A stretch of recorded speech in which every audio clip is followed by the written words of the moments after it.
Hi guys, welcome to Get About Life TV. This is where we promote African culture, traditions, and religion.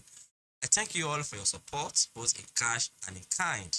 If you are new here, kindly click on the subscribe button down below to subscribe free of charge so that you don't miss anything on this channel. Please, for those of you who want to support me, you can make use of the join button down below to choose any categories of your choice. When you click on the join button, you become one of my members. Being a member is a way of showing your support to me. I pray may Olodumare continue to support you for a share. In this video, I have a topic for you as usual. The topic is how Orisha practice works. So in this video, I am going to be teaching you and I'm going to be explaining to you based on my experience and based on my research. And as you know that Yorubaland is the home of Orishas. As we know that we have 401 Orisha.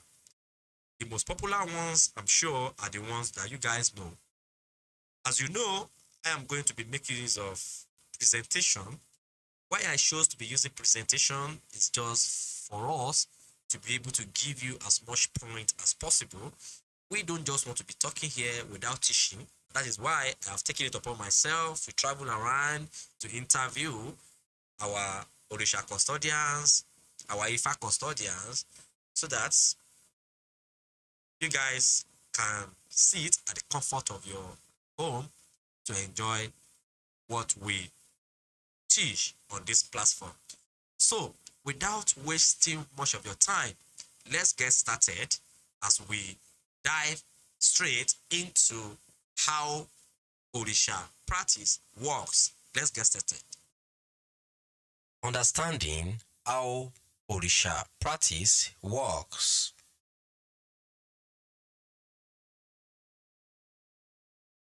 Orishas are spirits in the traditional Yoruba religion who came to live on earth as humans and later ascended to heaven. As you can see, our Orishas, they are spirits. But before they became an Orisha, they came to live with us on earth. They came to live as humans. Then they later ascended to heaven. So this is a simple understanding of who Orishas are. Let's continue.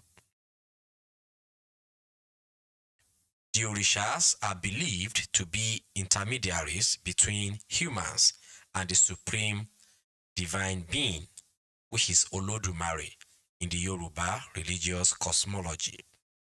So this is the background of who Orishas are. Let's continue. So the Orisha are associated with different aspects of nature, as each Orisha has distinct characteristics, preferences, and powers. So I'm still giving you the background of who Orishas are. So they are Orishas, they are associated with different aspects of nature. So you have to understand that Orishas are associated with different aspects of nature, as each Orisha has distinct characteristics, preferences, and powers. So our Orishas, they are unique in their ways, and they have their peculiarities, and they have their characteristics, their preferences, and powers.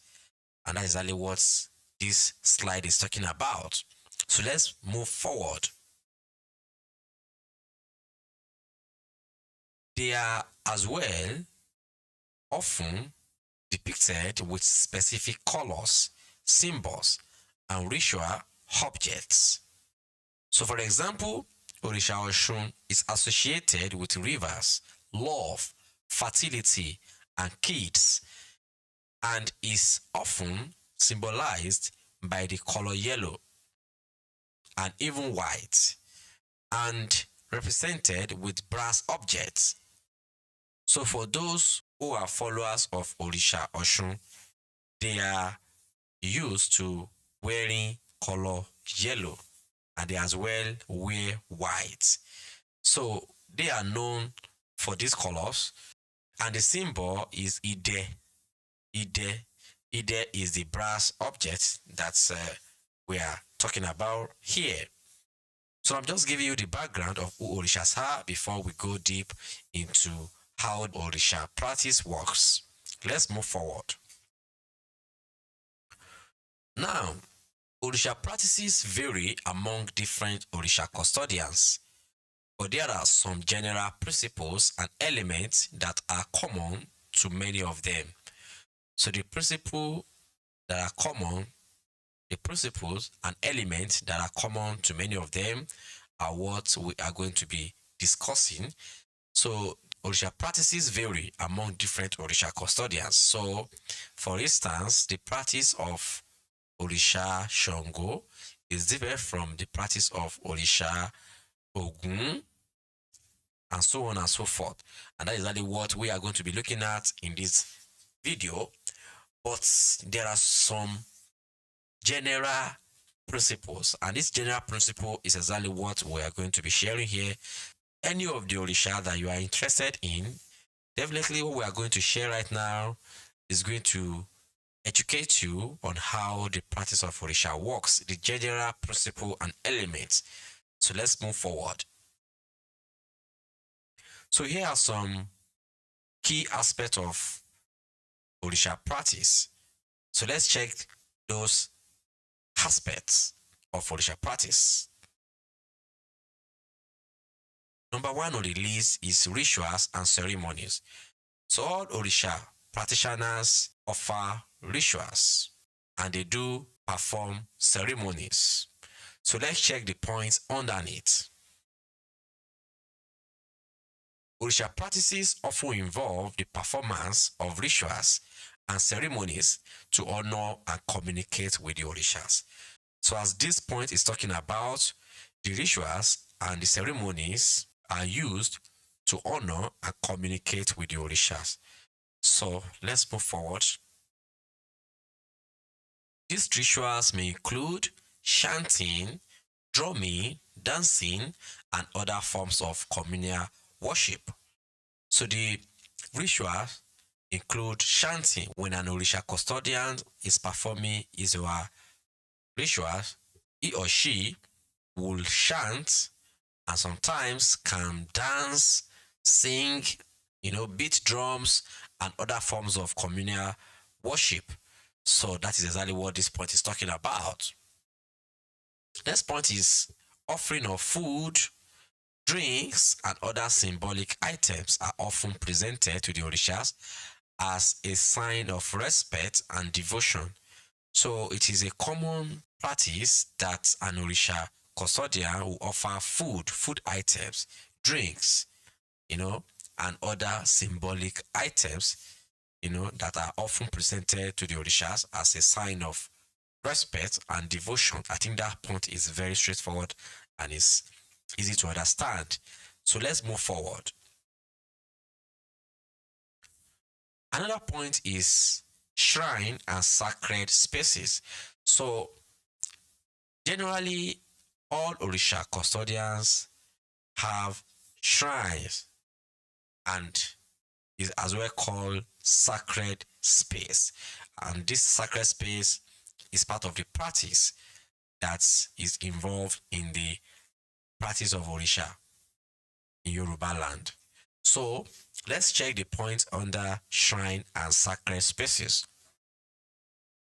Many practitioners of Orisha traditions maintain shrine or sacred spaces dedicated to specific Orishas in their homes or in communal places of worship.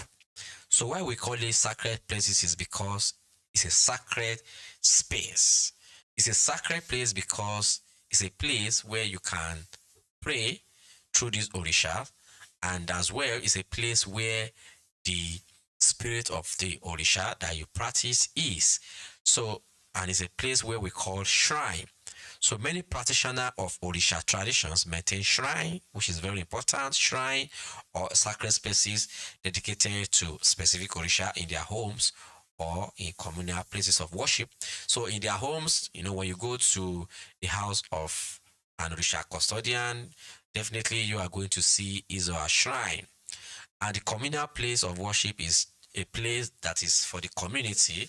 It may not necessarily be in the house, it may be in a town, where all the community can go to say their prayers. There are some sacred places in Yorubaland that is meant for the whole of the custodians, where people go to say their prayers. So aside the fact that you are having a shrine in your house, there is still a shrine that is a general one for every practitioner of Orishas. And that is exactly what communal places of worship is talking about. So other points is these shrines may be adorned with images, symbols, and objects associated with the Orisha, as well as offerings and ritual implements. The question of what do we have in the shrine may come to your mind. What we have in a shrine, in an Orisha shrine, you can have an image that represents the Orisha. We are not saying that the image is the Orisha, and that's exactly what many don't understand. We are talking about the representation of the Orisha. Even though you go to other belief system, other religions, you know that they have an image that represents what they believe in. The same way in Orisha practice, there is an image, a structure that is the representation of the Orisha that you can find in the shrine. Then symbols, it's either you have an image or you have symbols. So it's the symbol that you are going to use to know that this shrine is for this particular Orisha. Like we say Oshe Shango, so like the axe of Shango now is a symbol of Shango, and so on and so forth, and other objects. And there are other objects associated with the Orisha, as well as offerings and rituals implements. So let's move forward. Another point on how Orisha practice works is divination and consultation. Divination and consultation. This is very, very important. Let's check the point under it. Practitioners may use divination methods such as the use of cowrie shells, kola nuts, ikin seeds, or other tools to seek guidance from the Orishas. So the divination is consultation, like asking Orisha questions you want to seek for guidance from the Orisha. So the practitioners use different divination methods. As you know that our Babalawos use Ikin Ifa, the Ikin seeds, to consult, and they use Okbele as well. Then the Orisha practitioners use cowrie shells, and kola nuts is always used to divine as well. The divination of kola nuts is done after a sacrifice has been performed. Kola nuts can be used to ask whether the sacrifice was accepted or not. So kola nut can be used to ask that question. So the practitioners of Orishas use divination methods such as the use of cowrie shells, kola nut, ikin seeds, and other tools to seek guidance from the Orisha. So an example of other tools is Okbele, to seek guidance from the Orisha. So let's move forward. So the diviners, who are the diviners? We are talking about the Babalawos or Olorishas. So the diviners known as Babalawos or Olorishas are consulted to help individuals navigate life's challenges and make important decisions. So the diviners, all of us cannot be custodians. There are devotees. So the diviners are the people or are the practitioners that we go to ask, to consult them, to ask Orishas, to ask an Orisha on our behalf for guidance. So the diviners known as Babalawo are consulted. You consult the Babalawo, then the Babalawo will consult the Orisha. Like for instance, if you go to a Babalawo, Babalawo will consult Ifa. If you go to, let's say for instance, Orisha Oshun custodian or Orisha Oshun diviner will use cowries to ask questions and so on and so forth. So when you go to a Babalawo or an Orisha, he or she will help you to make decisions, to make important decisions that is pertaining to your life. So let's move forward. Offerings and sacrifices. You know that there is no way you can practice Orisha without offering sacrifice, without offerings and sacrifices. So let's check the point underneath. I think I've said this earlier. Offerings such as food, drinks, and other items are presented to the Orishas as a way of showing respect, seeking their favor, and maintaining a reciprocal relationship with them. So when you offer sacrifice to the Orisha with the use of food, drinks, and other items, you are showing that Orisha respect and you are seeking their favor. You are seeking the Orisha's favor and you are trying to maintain a relationship, a good relationship with the Orisha when you offer sacrifice. So let's move forward. In most cases, animal sacrifices can be offered as part of specific rituals with the understanding that the life force of the animal is being offered to the Orisha. So in most cases, animal sacrifice are offered and the blood of the animal is what is important here. So I think that is straightforward. Let's move forward. Initiation and training. So if you want to practice Orisha, you want to be a practitioner of Orisha. So how Orisha works, how Orisha practice works is one of them is that you have to be initiated and you have to get some training, such as what we are doing right now. We are sharing ideas. We are teaching you guys how the practice of Yoruba belief system is. So, and that is exactly what this YouTube channel is dedicated for. So, initiation and training is one of the ways to practice Orisha. Let's check the points. In the Orisha practice, individuals may undergo a process of initiation to establish a deeper connection with a specific Orisha.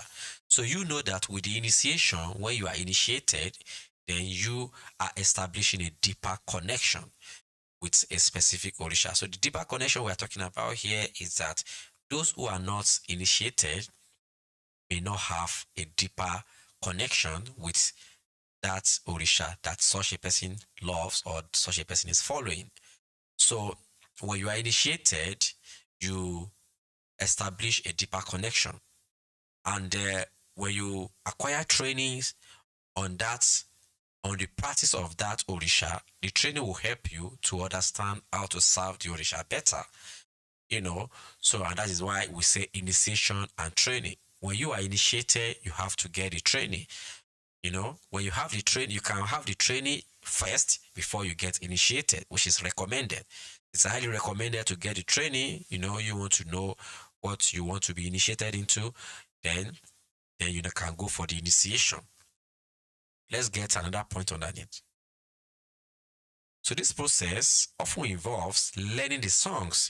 What are you learning? You are learning the songs, you are learning the dances, you are learning the prayers and other ritual practices associated with the Orisha, and may also include periods of study and training under the guidance of experienced practitioners. So you are learning the songs, you are learning the practices, you are learning the how to perform rituals, how to pray, and the best way to do that is to learn through a practitioner or through someone who has the knowledge, So that is how it is. So this process often involves learning the songs, dances, prayers, and other ritual practices associated with the Orisha, associated with that particular Orisha, and may also include periods of study and training under the guidance of experienced practitioners. So that is it. So let's move forward. Music and dance. So you know that our Orishas love music and our Orishas love dance as well, love dance. That is why when you see an Orisha practitioner, you see them that they love to dance and they love to sing. So let's check the point on it. Music and dance play a central role in Orisha practices, serving as a means of connecting with the spiritual realm, expressing devotion and invoking the presence of the Orishas. You know, that is what we call Egun in Yorubaland. Some people may call it trance, which some people may call trance. So during the time that you are singing for the Orisha, you are dancing, you may go in trance. And going in trance is not a bad thing. You are connecting to the Orisha in the spiritual realm. And that is exactly what this is talking about. So music and dance play a central role in the Orisha practices, serving a means of connecting with the spiritual realm. So when you are in trance, then you connect with the spiritual realm, then which will express your devotion and invoking the presence of the Orisha. So when you are in trance, it means that the Orisha is around. So let's check another point. Specific rhythms and dances are associated with different Orishas and are performed as part of religious ceremonies and celebrations. So, as we say that we are talking about the general elements of how Orisha practice works here. So, each Orisha has his or her own rhythms, So, when you go to the practitioners, they are going to teach you the rhythms and the dance step. So that is it. So let's move forward. Now, it is important to note that Orisha practices can vary significantly depending on the specific tradition, lineage, and cultural context in which they are practiced. So you have to note that these practices can vary. So let's move forward. Then additionally, Orisha traditions have evolved and adapted as they have been carried to different parts of the world, leading to a rich diversity of practices and beliefs. As I always say, I say that Isheshe to the world means that Isheshe is going worldwide. So this is not a new information. You already know about it. You are aware that Orisha traditions have evolved and adapted as they have been carried out to different parts of the world. And that is the reason why most of the videos that I do, I try as much as possible to speak English, because I know that it is not only Yoruba people that are interested in Orisha practice. So this has gone way beyond Yorubaland. So, and we know that many of our brothers and sisters do not understand Yoruba language, though they want to understand. But for now, they need information, and we have to give them the information. Welcome back. I hope you have learned something meaningful in this video. Next time, I am going to be coming up with another interesting topic that you guys will enjoy. Thank you very much and get a better life.